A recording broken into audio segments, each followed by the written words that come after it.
নীল সমুদ্র, পাহাড়ের ছায়া, সুবিস্তৃত বালিয়াড়ি, সব মিলিয়ে কক্সবাজার যেন প্রকৃতির এক খোলা চিত্রকর্ম। এমন সৌন্দর্য মুগ্ধ করে সবাইকে। ঈদের টানা ছুটি, সবার প্রত্যাশা এবারও টানা ছুটিতে কক্সবাজারের সমাগম হবে লাখো পর্যটকের। তাই সব কানে চলছে প্রস্তুতি। বিশেষ করে সাগর পাড়ের শামুকঝিনুক আচার কিংবা শুটকির দোকানে বেড়েছে ব্যস্ততা। দোকান ডেকোরেশন, মাল কালেকশন এগুলা করতেছি।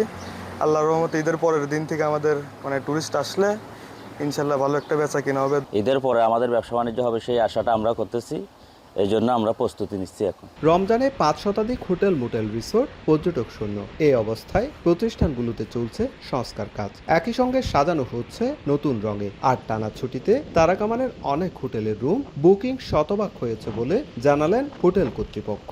এর পরে 2 দিন আমরা মোটামুটি ফুল বুকিং হয়ে গেছে। এখন আরও মনে করতেছি যে সামনের দিনগুলিতে আরও বুকিং আসবে। রমজান মাসটাকে কিন্তু রেনোভেশনের কাজে হাত দিচ্ছি, যাতে সুন্দরভাবে গেস্টকে একটা নতুন আঙ্গিকে একটা হোটেল উপহার দিতে পারি।